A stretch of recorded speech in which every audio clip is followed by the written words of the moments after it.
Hello everyone, welcome to concept decoder. आप सभी का कंसेप्ट डिकोडर में स्वागत है। तो हम पढ़ेंगे लाइम के बारे में। तो लाइम से रिलेटेड आपने जो भी सुना होगा वो सही सुना होगा। लाइम का मतलब क्या है? चूना। ठीक है। तो ये जो मटेरियल है चूना, इसको आज से बहुत सालों पहले या फिर कह सकते हो एंशियंट टाइम्स में, ये बहुत पुराना कंस्ट्रक्शन मटेरियल है। जब सीमेंट की इन्वेंशन नहीं हुई थी तो उससे पहले जो हम बाइंडिंग मटेरियल का इस्तेमाल करते थे वो और कुछ नहीं बल्कि लाइम ही होता था। तो लाइम क्या है? एक तरह का बाइंडिंग मटेरियल है, जैसा आपका सीमेंट है। ठीक है। तो लाइम की भी बहुत सारे मीन्स चीजें बनती है, जैसे कि लाइम का आप मोर्टार बना सकते हो, लाइम का आप कंक्रीट बना सकते हो, है ना। लाइम के मोर्टार को यूज करके प्लास्टरिंग किया जा सकता है, लाइम के कंक्रीट को यूज करके बिल्डिंग्स एंड रोड बनाई जाती थी। रोमन जो कंस्ट्रक्शन होती थी, आपने पढ़ा होगा हाईवे इंजीनियरिंग में रोमन रोड्स, तो वहां पे आपने देखा होगा कि उन्होंने लाइम मोर्टार को यूज करके रोमन रोड्स कंस्ट्रक्ट किया था। उसी तरह से उनके जो भी बिल्डिंग्स होते थे वहां पर भी उन्होंने लाइम कंक्रीट का इस्तेमाल किया था, है ना। तो लाइम एक बहुत पुराना कंस्ट्रक्शन मटेरियल था। सीमेंट के इन्वेंशन से पहले हम लाइम को ही यूज करके कंस्ट्रक्शन किया करते थे। अब ये जो लाइम है, ये चूना जो है, ये जनरली सफेद कलर का होता है। जनरली आपको सफेद दिखता है, लेकिन अगर इसमें इम्प्योरिटीज होंगे ना तो इसका कलर चेंज होते रहेगा। ठीक है। इम्प्योरिटीज जैसे कि क्ले, एल्यूमिना, सिलिका, ये सारे कहीं ना कहीं इम्प्योरिटी है। ओके। लाइम जो है, इसका जो केमिकल फॉर्मूला होता है बेसिकली इट इज CaO। इसको हम लाइम कहते हैं। ये कहाँ से ऑब्टेन होती है? ये आपको कहाँ से मिलती है? ये मिलती है लाइम स्टोन से। लाइम स्टोन से। लाइम स्टोन क्या है? ये एक ऐसा पत्थर है, चूना पत्थर, जिसमें कैल्शियम कार्बोनेट CaCO3 की काफी अधिक मात्रा होती है ना। तो मान लो कोई ऐसा चूना पत्थर है जिसमें कैल्शियम कार्बोनेट अच्छे फॉर्म में, मतलब अच्छा क्वालिटी का है, और तो इसमें इसमें से अगर आप लाइम निकालना है इस कैल्शियम कार्बोनेट से, आपको यहाँ पे देखिए, आपको लाइम मतलब CaO बाहर निकालनी है इससे, तो आपको इससे CO2 को अलग करना होगा। तो कैल्शियम कार्बोनेट माइनस CO2 अगर आप करोगे तो आपको क्या बन जाएगा? CaO। अब इससे CO2 आप कैसे बाहर निकालोगे? ये जो आप हम कैसे बाहर निकालते हैं? हम हीट करते हैं, इस पे हीट करते हैं, और ये जो हीटिंग का प्रोसेस है इसको कैल्सिनेशन कहा जाता है। कैल्सिनेशन। ठीक है। सो यहाँ पे ब्लैक कलर होगी इसलिए शायद आपको दिख नहीं रही होगी। Well, calcination. तो ये जो हीटिंग की प्रोसेस है इसको कैल्सिनेशन कहा जाता है। तो by calcinating the limestone what we obtain? We obtain lime CaO। अब ये जो CaO बना, ये बहुत अनस्टेबल प्रोडक्ट होती है। इसके बारे में हम और डिटेल जानकारी देंगे। ये अनस्टेबल किस रूप से होती है? ये अनस्टेबल इसलिए होती है क्योंकि इसमें काफी एफिनिटी होती है, काफी अट्रैक्शन होती है for absorbing the moisture from the atmosphere, है ना। ये मॉइस्चर को एटमॉस्फेयर से एब्जॉर्ब कर लेगा। अगर मॉइस्चर को एब्जॉर्ब कर लेगा, और कार्बन डाइऑक्साइड को भी एब्जॉर्ब करने की एफिनिटी होती है, तो मॉइस्चर मतलब H2O प्लस कार्बन डाइऑक्साइड मतलब CO2, तो दोनों कंबाइन कर दोगे तो एक कंपाउंड बन जाएगा जिसको कहेंगे H2CO3, जो कि होगा कार्बोनिक एसिड। तो हम डायरेक्टली ऐसे कह सकते हैं, इनडायरेक्टली, कि it has greater affinity towards carbonic acid. तो कार्बोनिक एसिड से ये जल्दी रिएक्ट करेगा, और कार्बोनिक एसिड से जब ये रिएक्ट कर जाएगा तो ये अल्टीमेटली क्या बन जाएगा? CaCO3। और CaCO3 एक तरह का ठोस पदार्थ होता है। इसमें किसी भी तरह का प्लास्टिसिटी प्रॉपर्टी नहीं होती है CaCO3, मत क्योंकि CaCO3 एक तरह का पत्थर है। तो लाइम फिर आपका बेकार हो जाएगा, इट विल बी यूजलेस। समझ रहे आप? इसलिए लाइम को हम जनरली किस फॉर्म में यूज करते हैं? हम इसका स्लेकिंग करवाते हैं। जब आपको CaO के फॉर्म में आपने लाइम ऑब्टेन कर लिया, ये जो CaO है इसको हम क्विक लाइम भी कहते हैं। क्या कहते हैं? Quick lime. अब इस क्विक लाइम पे हम क्या करते हैं? इसका स्लेकिंग करवाते हैं। स्लेकिंग। अब ये स्लेकिंग क्या है? स्लेकिंग मतलब कि इस क्विक लाइम में हम सफिशिएंट क्वांटिटी ऑफ वाटर मिलाते हैं। तो वाटर मिलाने के बाद क्या बनता है आपका? CaOH2, और ये काफी समय तक स्टेबल रहती है। इसकी जो रिएक्शन कैपेबिलिटी है with the atmospheric CO2 and moisture, ये काफी कम होती है as compare to quick lime. समझ में आप? तो ये हम स्लेकिंग प्रोसेस के द्वारा CaOH होल 2 ऑब्टेन करेंगे। अब इस चीज को हम कंस्ट्रक्शन इंडस्ट्री में यूज करते हैं, लाइम का इस फॉर्म को यूज किया जाता है। और भी डिफरेंट फॉर्म है, मान लो सफिशिएंट क्वांटिटी ऑफ लाइम आपने सॉरी स्लेकिंग प्रोसेस के दौरान इस क्विक लाइम में आपने सफिशिएंट क्वांटिटी ऑफ मींस ये मिला वाटर मिला, तो आपका मतलब इतना सफिशिएंट क्वांटिटी ऑफ वाटर मिला कि जितना स्लेकिंग के लिए चाहिए उतना हो। अब ये जो स्लेकिंग का प्रोसेस है ये एक तरह का जैसा सीमेंट का हाइड्रेशन का रिएक्शन होता था, आपको याद है, तो उसी तरह का ये भी एक तरह का रिएक्शन है, that is hydration of lime भी इसे कह सकते हैं। ये भी एक तरह का एक्सोथर्मिक रिएक्शन है, इसमें भी हीट निकलती है बाहर, ठीक है। ये सारे जो हीट निकलते हैं इसको क्या कहा जाता है, गुप्त ऊष्मा, मतलब latent heat. Okay, so these are latent heat. तो ये ऊष्मा निकलेगी बाहर। ओके, हाँ, लेकिन सफिशिएंट क्वांटिटी ऑफ वाटर मिला जितना स्लेकिंग के लिए आवश्यकता है, तो आपके ये जो CaOH होल 2 है, कैल्शियम हाइड्रोक्साइड, इसको क्या कहेंगे, कैल्शियम हाइड्रोक्साइड या फिर स्लेक्ड लाइम, कैल्शियम हाइड्रोक्साइड या फिर स्लेक्ड लाइम। ये आपका पाउडर फॉर्म में आप इसको स्टोर करके रख सकते हो, फाइन पाउडर फॉर्म में, या फिर आप इसका पुट्टी बना के स्टोर करके रख सकते हैं। पुट्टी पुट्टी पुट्टी कहने का मतलब है, मान लो कि जितना वाटर जरूरत है स्लेकिंग पर्पस के लिए उतना नहीं, बल्कि उससे कहीं ज्यादा आपने थोड़ा मिला दिया पानी, ताकि वो एक प्लास्टिक पेस्ट जैसा बन जाए। समझ में आया? जैसा आपको टूथपेस्ट दिखता है ना, उस जैसा, है ना, कोलगेट जैसा दिखता है, वैसा बन जाए। तो नहीं उतना भी पतला नहीं, उससे थोड़ा स्टिफ कह सकते हो, उससे थोड़ा स्टिफ, है ना, तो उसे हम पुट्टी कहेंगे। तो उस पुट्टी के फॉर्म में आप स्टोर कर सकते हो, है ना, और फिर उसको बाद में हम अपने कंस्ट्रक्शन में यूज कर सकते हैं, इन प्रिपेयरिंग मोर्टार, या फिर आप उस पुट्टी को डायरेक्टली वॉल पे अप्लाई कर सकते हैं। कभी कभी देखे होंगे अपने घरों में कि हम जब आप ब्रिक मतलब मैसनरी बनाए, brick masonry for example wall वगैरह कंस्ट्रक्ट किए, तो वॉल वगैरह कंस्ट्रक्ट करने के बाद उस पर प्लास्टरिंग किया जाता है। प्लास्टरिंग करने के बाद उस पर आप मीन्स डायरेक्ट अगर पेंट करोगे तो आपका पेंट का फिनिशिंग अच्छा नहीं आएगा, खुरदुरा खुरदुरा खुरदुरा पंसा रहेगा, मतलब उतना फाइन सरफेस आपको ऑब्टेन नहीं होता है ऑन प्लास्टरिंग। लेकिन आप पुट्टी करोगे, पुट्टी अप्लाई करने के बाद जब पेंट अप्लाई करोगे ना, तो उसकी जो खूबसूरती है वो एक अलग ही निखर के आती है ना। तो इसलिए हम पुट्टी यूज करते हैं फॉर खास करके फॉर प्लास्टरिंग पर्पस, ठीक है।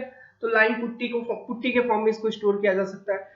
प्लस इसका और एक चीज भी है, इसको हम मिल्क ऑफ लाइम भी कभी कभी कहते हैं। मान लो कि अधिक पानी मिला दिया, जितना पुट्टी में चाहिए था उससे भी ज्यादा पानी मिला दिया, मतलब वो एक तरह का घोल बन गया, जैसे दूध जैसा, दूध दूध जैसा नहीं होता, उतना ज्यादा पानी मिला दिया आपने क्विक लाइम में कि वो दूध जैसा बन गया।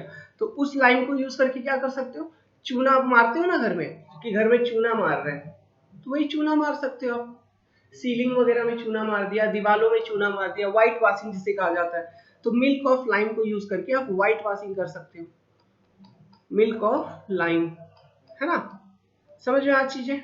ओके, तो ये है लाइम। तो इसके बारे में हम थोड़ा डिटेल में पढ़ेंगे अपने एग्जाम ओरिएंटेड, क्योंकि हमको ईएस के लिए पढ़ना, ये तो जस्ट मैंने एक आपको हिंट दिया, आइडिया दिया, इंट्रोडक्शन दिया। सो हमें क्या ईएस के लिए पढ़ना है लाइम। ओके, तो हम डिटेल में पढ़ेंगे और क्या क्या पढ़ेंगे इसके बारे में हम बताएंगे। लेकिन हम सबसे पहले एप्लीकेशन देख लेते हैं कि इसका एप्लीकेशन कहाँ कहाँ पर है, लाइम को हम किस तरह से यूज कर सकते हैं। ये एक तरह का कन्वेंशनल क्वेश्चन आपका बनेगा। तो लिखिए सबसे पहला point, it is one of the oldest construction material used in ancient Roman construction to build road and to build buildings and road. Next heading बनाइए, application of lime. First point, it is important chemical used in water purification system. जब हम environment engineering पढ़ाए थे तो आपने देखा होगा lime का कहाँ कहाँ पे यूज है। Lime soda process hardness removal में यूज है, फिर स्टेबलाइजिंग ऑफ सीवेज में यूज है, सॉइल स्टेबलाइजेशन में यूज है, वो जगह पे यूज है लाइम का, है ना। नेक्स्ट, लाइम को एग्रीकल्चरल पर्पज से भी यूज किया जा सकता है। लाइम को एग्रीकल्चरल पर्पज से क्यों यूज करते हैं, तो होता क्या है कि कभी कभी जो सॉइल है आपका वो एसिडिक हो जाता है, तो उस कारण से सॉइल की जो उत्पाद है, जो प्रोडक्टिविटी है, वो प्रोडक्टिविटी कम हो जाती है। इसलिए उस सॉइल की उस एसिडिटी को कम करने के लिए, सॉइल की थोड़ा पोरसनेस बढ़ाने के लिए, ठीक है, और एग्रीकल्चरल एफिशिएंसी बढ़ाने के लिए हम क्या करते हैं, हम सॉइल में लाइम मिलाते हैं। आप यहाँ पे फोटो में देख रहे होंगे कि ये बंदा खड़ा है या फिर वो ट्रैक्टर जो है, वो मशीन जो है वो एग्रीकल्चरल लैंड पे लाइम अप्लाई कर रहा है। तो it is basically due to increase the productivity of soil by reducing the acidity of soil, है ना, क्योंकि लाइम जो है इसकी जो नेचर है इट इज अल्कलाइन, मतलब ये एक तरह का बेसिक एजेंट है, समझ रहे आप। तो ये एसिड को न्यूट्रलाइज करेगी, तो इसमें एसिड न्यूट्रलाइजिंग कैपेबिलिटी होती है। Next, it is used to make lime mortar for masonry work. Okay, mortar कहने का क्या मतलब हुआ, लाइम प्लस फाइन एग्रीगेट अगर मिलाएंगे तो हमें क्या मिल जाएगा, लाइम मोर्टार। तो इसे लाइम मोर्टार बनाने के लिए यूज किया जाता है। आप देख सकते हो ये लाइम प्लस फाइन एग्रीगेट मिला के ये क्या बना रहे हैं, ये भाई साहब मोर्टार बना रहे हैं। नाउ अब इस मोर्टार का application, lime plus fine aggregate plus water लिख लो ना, प्लस वाटर।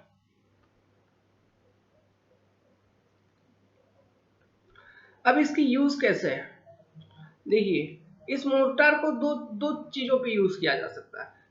एक, लेट मी चेंज कलर, एक प्लास्टरिंग, दूसरा पॉइंटिंग। अब ये प्लास्टरिंग और पॉइंटिंग क्या है इसे जरा समझते हैं। तो देखिए यहां पे जो है, so this is example of pointing, ये जो है पॉइंटिंग है। पॉइंटिंग कहने का क्या मतलब है, जैसे कि यहाँ पे एक ईटा है, ये क्या है, एक ईटा। अभी ये क्या है, उसके बगल में क्या है, दूसरा ईटा, फिर इधर क्या है और एक ईटा। तो इनके बीच में क्या है, जॉइंट है। तो इन जॉइंट में मोर्टार अगर आप फिल करते हो तो इस प्रोसेस को पॉइंटिंग कहा जाता है। केवल जॉइंट में हमने जॉइंट में क्या किया, मोर्टार को फिल किया। तो इस तरह के प्रोसेस को आप पॉइंटिंग कहते हो। जैसे यहाँ पे देखिए ये जॉइंट में, केवल जॉइंट में मोर्टार को फिल किया जाता है। तो Poynting is also one type of repair work, है ना। तो इस प्रोसेस को पॉइंटिंग कहा जाता है। ओके, लेकिन प्लास्टरिंग क्या है, प्लास्टरिंग इज, मान लो कि जैसे कि यहाँ पे आपका ये दीवार है, ये वाला फोटो देखिए, ये वॉल है, तो ये वॉल देखिए थोड़ा ज्यादा रफ दिख रहा है। ऐसे अगर आप खुले में छोड़ दोगे तो ये ज्यादा रफ दिख रहा है। अभी मान लो इसमें पॉइंटिंग भी किया आपने अच्छे से, पॉइंटिंग कहने का मतलब है इसमें मान लो कि आपने अच्छे से एकदम सुंदरता से सजा के मोर्टार को भर दिया इधर उधर, फिर भी इस वॉल की उतना खूबसूरती आपको निखर के नहीं आएगी, फिर भी आपको भद्दा ही लगेगा, है ना, फिर भी आपको भद्दा ही लगेगा। तो आप क्या करोगे उस केस में, आप सोचोगे कि मैं इस पूरे वॉल पे प्लास्टर चढ़ा देता हूँ, पूरे वॉल पे मैं प्लास्टर चढ़ा दूंगा। जैसे कि यहाँ पे देखिए आप इस फोटो में देख सकते हैं, तो ये पूरे वॉल पे प्लास्टर चढ़ा दिया, मतलब पूरे वॉल को कवर करना, अंदर का जितना भी सरफेस है उसको पूरे तरह से कवर कर देना। जैसे कि ये ईटा का जो सरफेस है, ठीक है, ये ईटा ईटा जो एक्सपोज सरफेस है इसको पूरे तरह से कंसील कर दिया, पूरे तरह से कवर अप कर दिया। तो इस प्रोसेस को कहा जाता है प्लास्टरिंग। ओके, तो कभी कभी ये ऐसे कहा जाता है कि जो प्लास्टरिंग आप करते हो ये अंदर की किसी चीज को छिपाने के लिए करते हो, अंदर की बदसूरती, ठीक है, ये ऐसा कहना नहीं चाहिए, लेकिन ऐसा एक स्टेटमेंट भी है related to difference between plastering and pointing, कि मान लो जो कारीगर है, जो मिस्त्री है, उसने ब्रिक मैसनरी का काम अच्छे से नहीं किया, या फिर मतलब ईंटों का जो अरेंजमेंट है वो प्रॉपरली हुआ नहीं है, या फिर टूटे फूटे ईंटों का यूज कर लिया आपने। तो ऐसे केसेस में अगर जॉइंट में पॉइंटिंग आप करेंगे अच्छे से, मतलब पॉइंटिंग करके उसकी खूबसूरती निखारने का कोशिश करोगे, कितना भी कोशिश कर लो शायद उसका खूबसूरती ना निखर पाए। तो ऐसे केसेस में हम क्या करते हैं, प्लास्टरिंग को ज्यादा प्रीफर करते हैं, ताकि जो अंदर की जो डिफेक्ट है, मजबूती होगी लेकिन जो खूबसूरती है, अपीयरेंस वो अच्छा नहीं लग रही होगी, है ना। तो उसको छिपाने के लिए हम पूरे दीवार को प्लास्टर कर देते हैं, फिर उसमें पेंट वगैरह कर देते हैं, तो उसकी खूबसूरती एक अलग दिखती है। लेकिन पॉइंटिंग, आप फॉर एग्जांपल ब्रिक वर्क अच्छे से हुआ है, पूरा रेगुलर शेप ऑफ ब्रिक को आपने यूज किया है ना, और आप चाहते हो कि मेरा जो कंस्ट्रक्शन है उसकी जो अंदर में जो काम किया गया है ब्रिक वर्क में, वो चीज आपको दिखे। तो ऐसे केसेस में हम केवल क्या करते हैं, एक्सपोज सरफेस पे हम केवल मतलब जॉइंट्स में हम केवल प्लास्टर छोड़ के उसको फिनिश कर देते हैं प्रॉपरली। तो इस प्रोसेस को पॉइंटिंग कहा जाता है। तो पॉइंटिंग कभी कभी ऐसा भी कहा जाता है कि अंदर की खूबसूरती को बाहर दिखाने के लिए हम पॉइंटिंग जो है इसे प्रीफर करते हैं। ओके, सो वेल, तो ये तो थी आपकी प्लास्टरिंग एंड पॉइंटिंग का डिफरेंस। तो लाइन को आप प्लास्टरिंग एंड पॉइंटिंग के लिए यूज कर सकते हैं। जैसे कि यहाँ पे देखिए, it is used for plastering of walls and ceiling. छतों का जो आपका सीलिंग है उसको भी प्लास्टरिंग करने के लिए लाइन का यूज कर सकते हो। यहाँ पे देखिए ये भाई साहब प्लास्टरिंग कर रहे हैं। नाउ इसके बगल में जो फोटो है, ये जो फोटो है ये किस चीज का फोटो है? लाइन पुट्टी का। लाइन पुट्टी हमने बोला था जो CAO है, क्विक लाइन, इसमें थोड़ा इतना ज्यादा पानी मिलाएंगे स्लीकिंग के दौरान, approximately 2 to 3 times its weight. ठीक है, 2 to 3 टाइम इट्स वेट। इतना ज्यादा अगर पानी मिला देंगे तो जो फाइनल प्रोडक्ट निकल के आएगा आफ्टर हाइड्रेशन या फिर आफ्टर स्लेकिंग ऑफ लाइन, इसको कहेंगे हम पुट्टी। ओके, इस पुट्टी को आप डब्बे में स्टोर कर सकते हैं बहुत समय तक। प्लस इसको हम बाद में एज ए मोर्टार यूज कर सकते, मतलब मोर्टार बनाने में यूज कर सकते हैं, या फिर डायरेक्टली हम इस पुट्टी को वॉल पे अप्लाई कर सकते हैं, ऐसा कोई प्रॉब्लम नहीं है। ओके, मान लो कि कोई सरफेस खराब हो गई है, थोड़ा सा सरफेस प्लास्टरिंग कहीं उखड़ गई है, तो उसको पुट्टी लगा दिया जाता है ताकि वो इवन सरफेस बन जाए। ओके, जो सरफेस की रफनेस है वो कवर अप हो जाए, उसके लिए पुट्टी का यूज किया जाता है for repair work. Now what is plastering, इसके बारे में लिख लीजिए। Plastering is the process of covering rough wall and uneven surface in the construction of house and other structure with a plastic material called plaster or mortar. Objective of plastering क्या, उद्देश्य क्या है? To provide an even, smooth, regular, clean and durable finished surface with improved appearance, मतलब दिखने में अच्छा लगे, है ना, स्मूथ हो, इवन हो, ये सब चीजें होंगी तो अपीयरेंस उसका अच्छा होगा। तो अल्टीमेटली आपका ऑब्जेक्टिव क्या? Improved appearance. To preserve and protect the surface. ठीक है, मतलब मान लो कि आपका सरफेस जो है, फॉर एग्जांपल ब्रिक, वो वेदरिंग वेदरिंग के इफेक्ट में आके उसका ड्यूरेबिलिटी कम हो सकता था। कहने का मतलब एटमॉस्फेयर के कांटेक्ट में आएगा तो हो सकता है कि ज्यादा पानी के कांटेक्ट में रहे तो ईटा देखते हो कभी कभी गलने लगता है।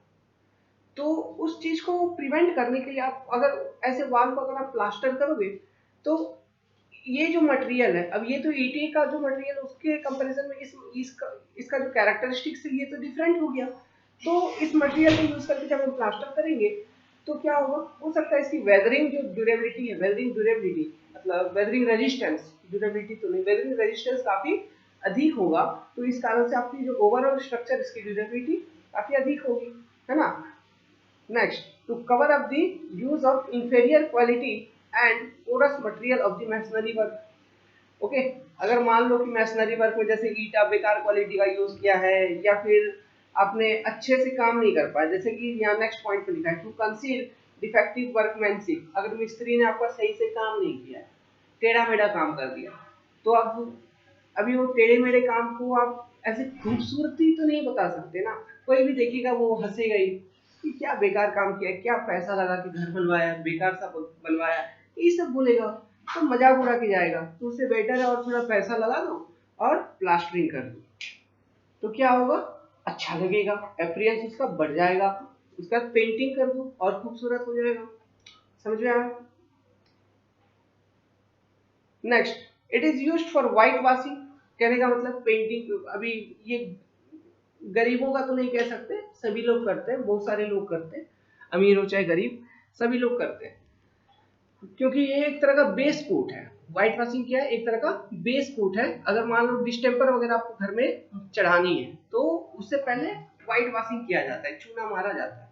ठीक है, और भी ज्यादा अच्छा कब होगा, जब चूना मारने के बाद चूना मारने के बाद फिर उसके ऊपर एक पुट्टी चढ़ा दो, फिर आप डिस्टेम्पर चढ़ाओ तो उसका फिनिशिंग और ज्यादा मस्त होता है। समझ रहे हैं?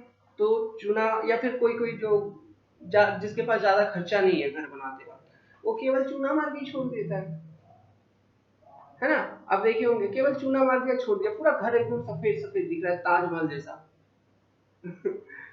ओके, तो केवल वो चूना मार के छोड़ देते हैं, तो व्हाइट वॉशिंग उसे कहते हैं। तो यहाँ पे देखिए ये एक स्लरी टाइप की है, slurry, it is one type of slurry, means इसमें CaO में ज्यादा पानी आपने मिला दिया, बहुत ज्यादा पानी, तो ये स्लरी हो गया। तो इसको मिल्क ऑफ लाइम भी कहा जाता है। दूध जैसा दिख रहा है कि नहीं, मिल्क ऑफ लाइम।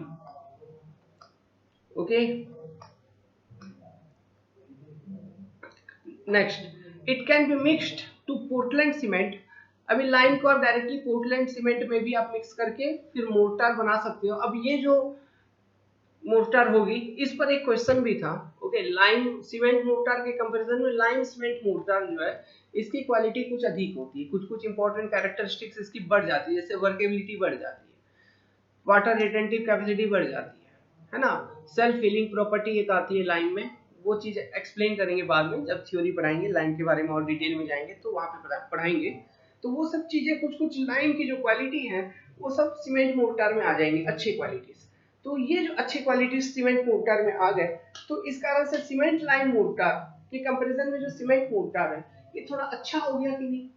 तो सीमेंट लाइम मोर्टार थोड़ा कॉस्टलियर भी होता है।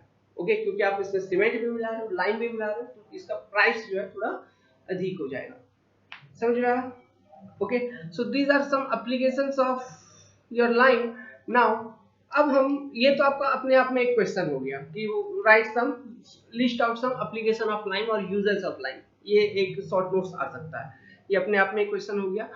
अब जो हम अपने लेवल पे जो पढ़ेंगे ईएस के लेवल पे, अब वहां पे आपको मैं क्या बताऊंगा इसके बारे में जरा जानकारी ले लेते हैं। तो हम पहले लाइम को एक्सप्लेन करेंगे। लाइम को तो शुरुआती इस वीडियो की स्टार्टिंग के 5 मिनट में मैंने समझा दिया कि लाइम को कैसे ऑब्टेन करते हैं, CaCO3 या फिर लाइम स्टोन के कैल्सिनेशन से ऑब्टेन करते हैं। अच्छा ठीक है, कैल्सिनेशन मतलब हीट करना।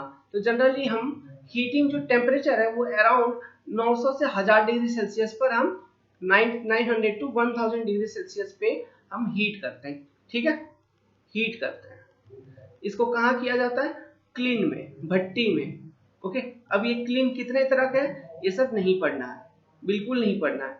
आपको केवल ये ध्यान रखना है कि CaCO3 या फिर लाइम स्टोन को लाया, लाइम स्टोन लाया कहीं से, ठीक है। अब ये लाइम स्टोन की सोर्स कहाँ से, इसके बारे में हम एक्सप्लेन करेंगे। ठीक है, इसके बारे में ये एक शॉर्ट नोट्स आ सकता है कि what are sources of limestone, या फिर कहाँ से मिल सकती है। तो इसको हीट करेंगे तो ये आपका फाइनल जो प्रोडक्ट निकल के आएगा उसको कहेंगे CaO। तो तुरंत बाद ही, मतलब मान लो भट्टी से जब लाइम बन गया उसके तुरंत बाद ही इस लाइम को जब आप निकालोगे और देखोगे तो इसको लंप लाइम भी कहा जाता है, लंप लाइम। ठीक है, क्विक लाइम, बहुत सारे नाम है इसके, quick lime, okay, lump lime या क्विक लाइम ऐसे आप कह सकते हो। अभी इसके बाद ये चूंकि मैंने बोला ये अनस्टेबल है इसलिए इसको ऐसे नहीं स्टोर किया जा सकता है। इसको हम क्या करते हैं, इसमें हम वो जो अनस्टेबल के रिएक्शन है वो सब कुछ लिखवाएंगे। तो इसको हम स्लेकिंग प्रोसेस की मदद से फिर कैल्शियम हाइड्रोक्साइड के फॉर्म में कन्वर्ट करते हैं और डिफरेंट फॉर्म्स में जो भी चाहिए, हमको व्हाइट वॉशिंग के लिए चाहिए या फिर हमको मोर्टार बनाने के लिए चाहिए, हमको कंक्रीट बनाने के लिए चाहिए, जैसा भी चाहिए हम उस तरह से उसको स्टोर करके रख लेते हैं। ठीक है, अभी देखो लाइम जो है बेसिकली डिफरेंट कैटेगरीज के हैं।